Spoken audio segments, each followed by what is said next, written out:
pessoal, espero que estejam todos bem, todos se cuidando aí para que a gente saia dessa fase o mais rápido possível. E dando continuidade ao estudo da obra O Evangelho segundo o Espiritismo, hoje a gente vem falar um pouquinho do capítulo 13. Não saiba a vossa mão esquerda o que dê a vossa mão direita. Nesses tempos que nós estamos aí um pouco mais fechados em casa, nós temos tido também, isso seria bem o objetivo até nesta fase, para a gente refletir um pouco mais sobre vários assuntos ao nosso redor. E o Evangelho é um livro importantíssimo para a nossa reflexão, para o nosso refazimento das nossas energias, não no sentido místico, mas que a gente possa atravessar essa fase toda, né, e sairmos daqui desse período um pouco melhores. E isso sim faz parte do quê? De nós cultivarmos melhores pensamentos, vibrarmos que tudo isso passe, não nos envolvamos em questões, em polêmicas que sejam do campo político, que seja do campo da mídia, de qualquer coisa. Nós precisamos sim procurarmos o que alimenta o nosso espírito neste momento, né? Sem contar também vibrarmos por todos aqueles que nós não conseguimos através das nossas ajudas no campo material, ou até mesmo no campo pessoal, que nós não estamos próximos daquele da nossa família, que a gente possa levar a eles também, através também do nosso equilíbrio, do nosso melhoramento, também essa energia a todos eles. E essa lição de hoje, como todo o Evangelho, ele é muito de leituras muito nobres. Lógico, o Evangelho não é um livro para ser somente lido. O Evangelho é um livro que precisa ser estudado claramente, que ele precisamos aprofundar no entendimento dessas passagens, né, que são citadas, são usadas como base. Lembrando que o Evangelho segundo o Espiritismo, ele é baseado no Evangelho de Jesus, né, no Novo Testamento, em algumas partes do Novo Testamento, não no livro que a gente conhece lá na Bíblia, nele todo. E são as mensagens dos Espíritos, a visão espírita em relação a essas passagens. E ele não deve ser estudado sozinho também. A sua reflexão tem que ser olhado com o olhar da base do Espiritismo, né, que nós falamos de todas as obras. Então, o entendimento espírita ele é baseado no estudo de todas as obras. Muitas vezes, cai o nosso entendimento se a gente pegar o pé da letra algumas frases apenas. E a própria lição, esse próprio capítulo, esses primeiros 8 capítulos dessa lição, do capítulo 13, ele fala a respeito disso, que nós precisamos olhar com um olhar além do pé da letra. Então, a gente vai tentar fazer isso aqui um pouquinho hoje, tá? Então, a lição ela abre, eu vou ler aqui, uma passagem que está em Mateus, no capítulo 6 de Mateus, os versículos de 1 a 4. Tende cuidado em não praticar as boas obras diante dos homens, para serem vistas, pois, do contrário, não recebereis recompensa de vosso Pai que está nos céus.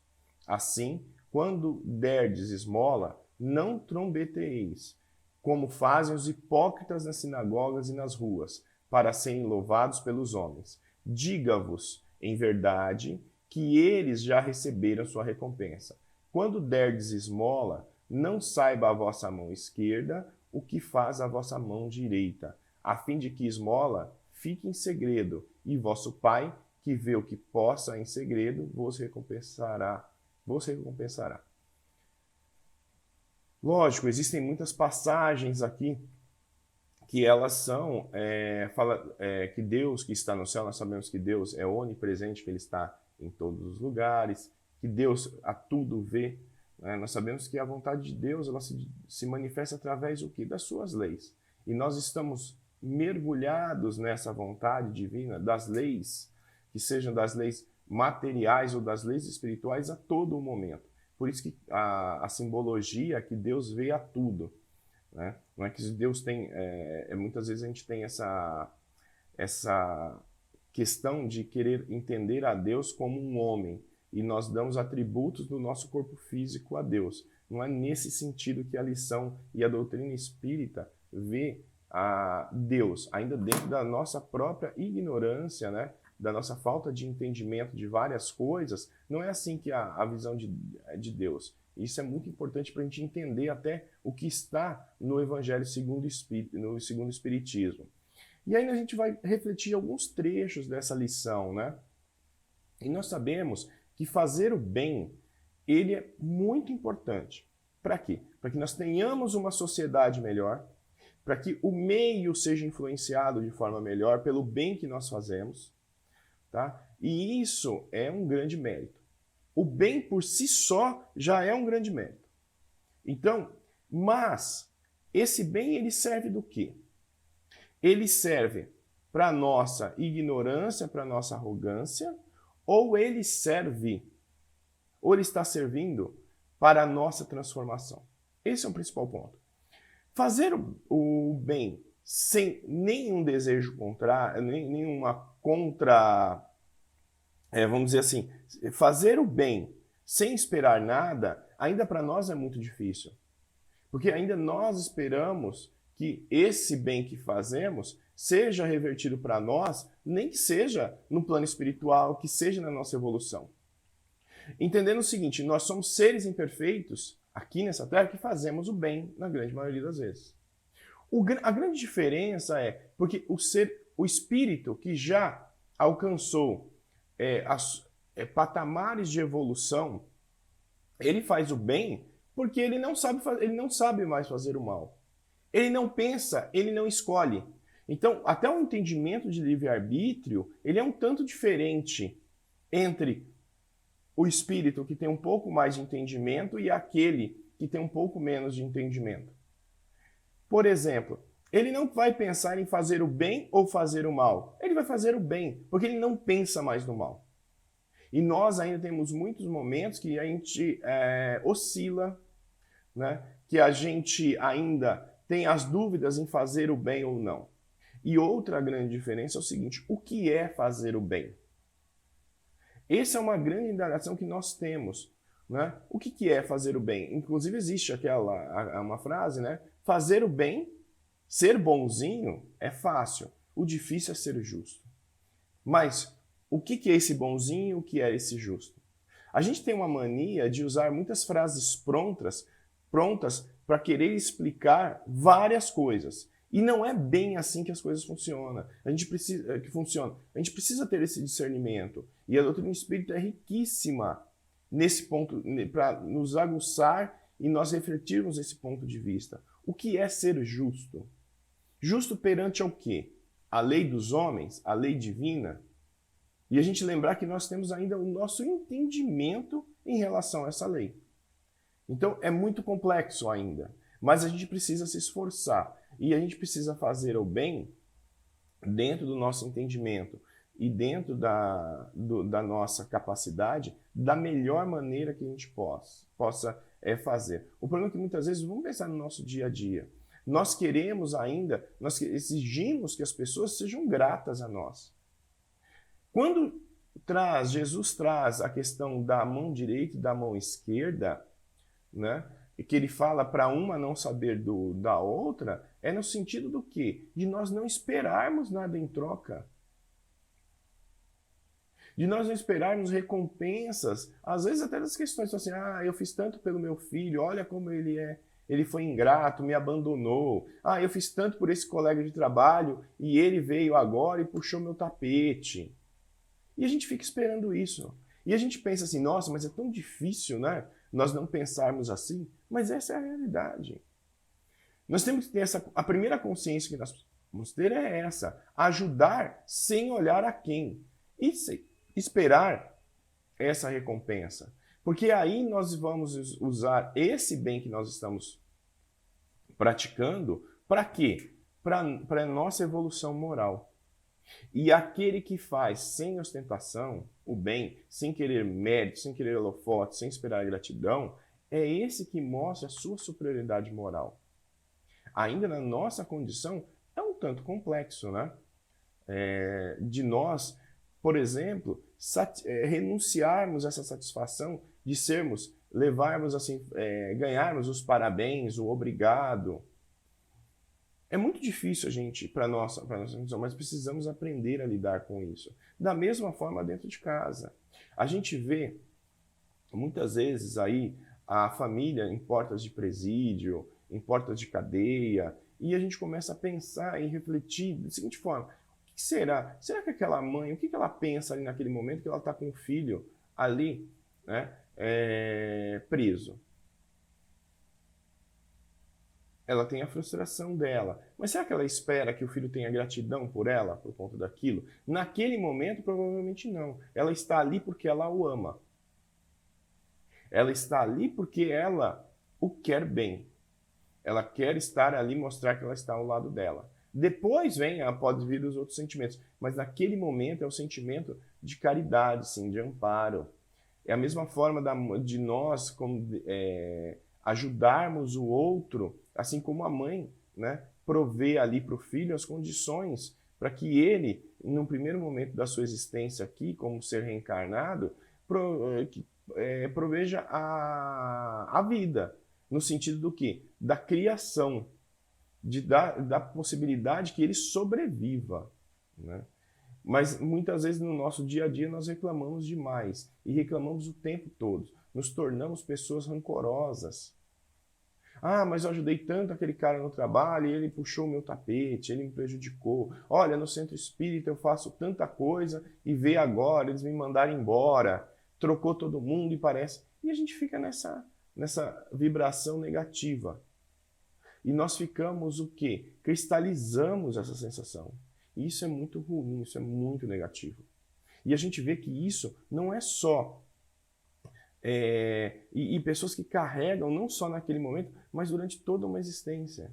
Que se sentem frustradas uma existência toda por essa sensação.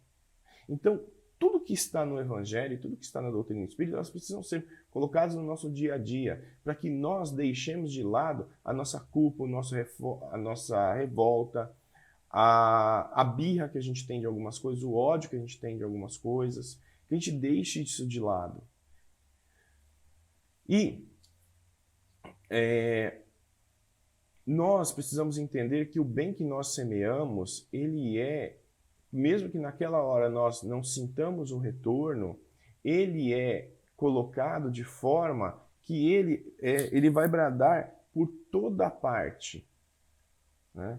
Por isso nós falamos muito de influência do meio. A partir do momento que nós somos pessoas melhores, nós estamos ali contribuindo para que nós tenhamos um momento melhor. E nós vivemos hoje um momento de muito negativismo. Em relação ao quê? Em relação à fase que nós estamos vivendo de pandemia, a fase que nós estamos vivendo política, não só no Brasil, mas no mundo todo, a questão da ignorância em relação ao racismo, ao preconceito, e que nós precisamos o quê? Dar o melhor de nós, ajudarmos, termos a compreensão dentro do entendimento do outro. O que é? Aí nós lembramos até a base do educar. O que é o educar? É a gente respeitar o entendimento do outro quando nós passamos a informação.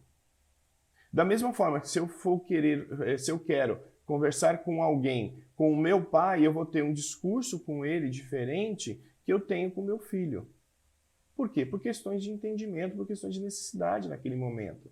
Eu vou querer que a pessoa, algumas vezes a gente quer abrir a cabeça da pessoa, né, e colocar lá dentro aquilo que a gente pensa, a forma que a gente pensa. Mas a pessoa ela está preparada para isso, para esse momento? É isso que ela precisa? Né? Até dentro das nossas instituições nós queremos forçar algumas vezes as pessoas, dentro das nossas casas, do nosso trabalho. Por que você não faz assim? Por que você não pensa assim? E aí estão todas as escolhas. Até em time de futebol é desse jeito. A gente quer arrumar intriga, arruma discussão, querendo mostrar para o outro algo que não faz sentido. Então, não saber a mão esquerda o que dá à direita, ela vai muito além da questão apenas de esconder, de não mostrar o bem que nós estamos fazendo. Muitos são criticados nas redes sociais por os trabalhos que fazem de ajuda humanitária, de ajuda ao próximo, e a gente usa até a lição de forma equivocada. Fala assim, olha, tá vendo? Tá vendo? Está lá no Evangelho que tem que fazer o bem, não olhar a quem. Essas pessoas estão se promovendo. Mas também é muito interessante nós fazermos a divulgação das atividades que as instituições fazem. Para quê? Para que a gente possa também, de uma forma ou de outra, motivar, mostrar para que outras pessoas se motivem a isso. Né? Existem muitas pessoas querendo ajudar e que elas não sabem também a quem ajudar, como ajudar. Isso acontece? Acontece muito. Porque as pessoas não têm um entendimento amplo do que seja ajudar. E às vezes nós queremos ajudar demais fora da nossa casa e dentro da nossa casa, com as pessoas que estão próximas de nós, nós não ajudamos. E pensar sempre, o benefício do ajudar, ele são colheitas, vamos semear para colher a longo prazo, né? E a gente tem que ter então, muito cuidado, que muitas vezes nós queremos ajudar também, o que nós vemos, né, no nosso dia a dia, até das nossas atitudes, que nós queremos humilhar o outro. Voltando um pouquinho do que nós estávamos falando. Qual é a nossa contribuição? A nossa ajuda, ela é para edificar o outro? Muitos questionam até sobre assistência social, né? Lógico, há aqueles que necessitam da sopa, aqueles que precisam do cobertor, aqueles que precisam da ajuda humanitária mesmo, né? Mas como estamos fazendo isso? Né? Muitas vezes aqueles que chegam até na casa espírita são tratados de maneira, assim, nossa, são os assistidos da casa. Pessoal, vamos pensar. Como nós estamos numa condição de fragilidade, como todos nós já estivemos, como é que a gente gosta de ser tratado? Né? Com dignidade. Nós precisamos aprender a tratar o outro com dignidade, respeitar o outro.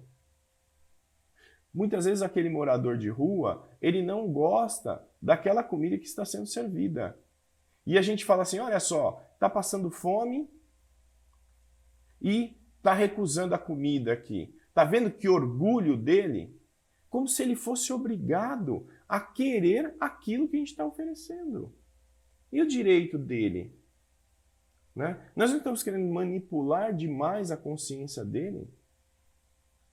Ele que faça as reflexões dele de orgulho, ele que faça para ele, não nós. E a gente tem que ter muito cuidado a respeito disso. Para ver o quê? Porque nós estamos olhando para nós mesmos. Né? Então, precisamos ter essa questão. E se lembrar o quê? Que a ajuda material, a gente precisa sempre transformar a ajuda material, a esmola, no serviço. O que isso quer dizer? Que nós precisamos doar aquilo, mesmo que seja material, de uma forma que conforte o outro, que envolva o outro. Muitas vezes sem dizer uma palavra. Sem dizer uma palavra. Não esnobando, não humilhando o outro, não colocando o outro como um necessitado ali naquele momento, mas que o que nós estamos transmitindo ali, que esse amor possa ser sentido pelo outro. Porque o mais difícil hoje é nós sermos acolhidos. E todos nós, independentemente da questão financeira, da questão, muitas vezes, até de conhecimento do Evangelho, conhecimento espírita, nós estamos com essa necessidade de sermos acolhidos. E como é que nós estamos nos comportando em relação a isso? Né? Como é que nós estamos acolhendo o outro? Porque a verdadeira caridade, né, ela é delicada e engenhosa no dissimular do benefício. A pessoa ela precisa se sentir amada. Parece meio clichê, mas não é, pessoal. É muito diferente você pegar um prato de comida e arremessar ou você entregar na mão do outro. E que a gente possa sempre, servindo primeiro para nós e também para o outro, sempre termos as nossas palavras em equilíbrio. Né? E não é se fazer de bonzinho, se fazer de humildezinho, não é isso. Mas que a gente possa ter as palavras de forma amável, de forma branda, para todos ao nosso lado. Pessoas críticas e rebeldes nós temos a todos os momentos, em todos os lugares. O que nós precisamos é de pessoas que estejam, a sociedade precisa de pessoas com maior razão. Não é emoção pela emoção, mas com maior razão, o bom senso, porque o sentimento, a razão não exclui o sentimento, só existe razão se há sentimento nessas atitudes. E, inclusive, fechando aqui, né, a conversa de hoje, tem uma passagem nesse texto que fala a respeito das calamidades. Né? Nas grandes calamidades, a caridade se emociona e observam-se impulsos generosos no sentido de reparar os desastres. E que essa fase agora não é só uma fase de ajuda material, além da necessidade de que, principalmente, de termos os cuidados, mas que a gente possa também envolver a todos aqueles que estão não só contaminados, mas a todos aqueles que estão sofrendo, né, por estarem fechados dentro das suas casas, por estarem afastados um tanto da sociedade, mesmo aqueles mais revoltados, pessoal, que nós tenhamos palavras sempre de um otimismo equilibrado, de bom senso e de acolhimento, e que possamos sermos melhores todos os dias também, e que essas reflexões deste equilíbrio, né, possam ser assim o que a gente busque no dia a dia. Um grande abraço a todos e até a próxima. Tchau, tchau.